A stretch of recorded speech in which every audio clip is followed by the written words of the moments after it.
as we talked with the coaches on Sunday about that, as anxious as we are to go out with the recruiting, that the most important thing is that we do best and do right by our own players right now, and that means stay in touch with them and deal with their issues. And so I wanted to have that meeting yesterday, and then I want to talk directly to some of these players that need the conversation or deserve the conversation. And once we've finished doing a good job with them, then we'll go out and look at the future members of this team. In our team meeting yesterday, one of the points that I made to the players was that, I asked a couple of them, hey, give me a class that is giving you some difficulty, but especially in the beginning, but that you got pretty well right now. Of course, I got a whole variety of those. I probably could have supplied a list of 10 or 11 from my own experience, maybe 35 or 40.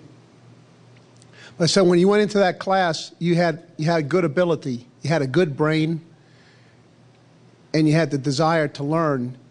You just didn't know very much about French or Spanish in the beginning. You had to go through the semester to learn it. Well, as a football player, you had good talent.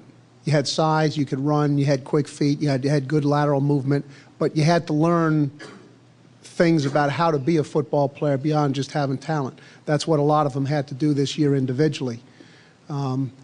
Particularly through the second half of the season, I thought we could see a lot of the players, if you'll let me use my analogy, completely raise their grade from struggling to better than that. Certainly not enough A's, but raise their grade.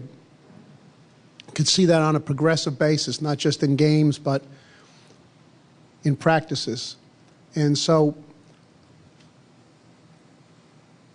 I'm very positive, very upbeat, very confident in terms of what kind of team we can have next year.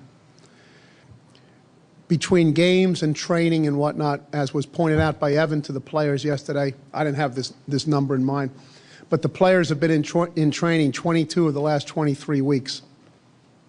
So we think in the short term, a lot of them, if we use the word development, their development right now is best served by a little bit of rest. And certainly their academic circumstances are best served by that. So here for the next week or 10 days, players will be off of all activities. Then we've given them a moderated program to work on twice a week here through that time frame and up into the end of the year, and then we'll be ready to go full bore when they get back the first day. So yes, we have, not on a full-scale basis, but we have started off-season training here earlier, and particularly with those players who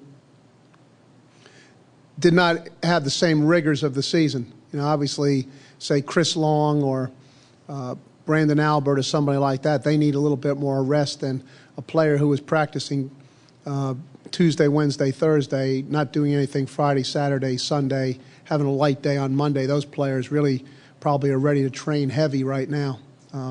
Obviously, that means principally the players in the first-year class who are redshirted. We certainly would have our head in the sand if we said just by flipping the pages of the calendar, we're going to get some of the issues resolved that we wanted. And part of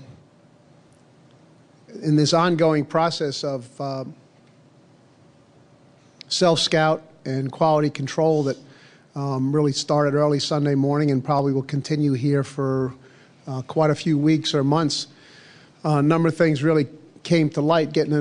Have some specifics towards that issue for you, but the improvement on defense was significant.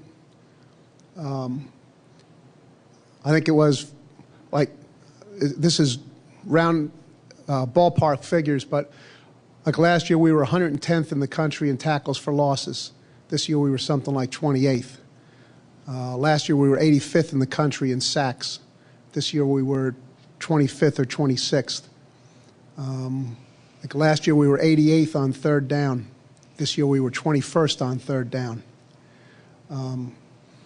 Last year we gave up, I think it was 227 points against the defense. No, not team points, but this year we gave up 153 points on defense. So I think maybe towards the end of the '05 season, we lost our way a little bit on defense. Just kind of got off the path. I think we're back on track with that right now, and with all those players coming back, plus more talent coming up, we have expectations that we now have got that thing in place and got it going the way we want it to go. You know, you take a player like Jeffrey Fitzgerald, for example, who came on to play. You know, if there were 60 plays in the game, Jeffrey would play 55 of them, maybe 60. One of the players coming up who might be in that capacity next year, since the player's already in place, might play 12. So, you know, he'll have the opportunity to kind of ease into it a little bit more rather than being thrown in. So I think that has the potential to make it a little bit easier transition for some of those guys. Those kind of players, you know, for them to have gotten the time that they did this year and then to have 3 more years to play, said, wow, they're ahead on the learning curve. It might have been a little challenging the first year to get that much, but then the payback on that is they're ahead on the learning curve for having gotten so much. You know, let's say, to use your example, if we have one of those redshirt freshmen moving up next year and he does play 12 plays, 15 plays as a backup to, say, a player like Jeffrey, well, when the year's over, he's going to have played 125 to 150 plays. You know, Jeffrey probably played close to 800 plays. So when each one, now Jeffrey going into his second year, redshirt sophomore year, he's got 800 plays under his belt. That other guy going into it will have 125 plays under his belt. A little bit easier for him next year, but not as far along on the learning curve as Jeffrey is. So that's the payback on all of that.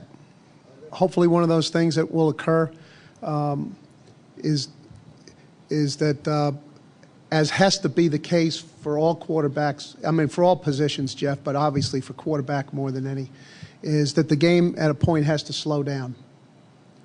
And we saw circumstances this year where, for a variety of reasons, in that particular game, I think for Jamil the game was really in focus. And it was moving at a speed that visually and physically he was right in tune with. And then there were a couple of games in there where probably the game was too fast. Just things were happening too fast. If there was a way to work harder, then the next step for us probably would be the insane asylum. You know, but one of the things that we didn't author this statement, but we think it's a pretty good one. We use it sometimes, and we use it with the team. We use it with the coaches. For all that nice stuff about working hard, there are no medals for trying. You know, I tell the players, I tell the team sometimes, look, you just watch the Olympics. All those runners run hard, but they don't all get to stand on that medal stand. You know, it's just all about results. But in terms of what the players and the coaches put into it, it's really not. I mean, you can't go much further beyond 19 and 20 hours a day.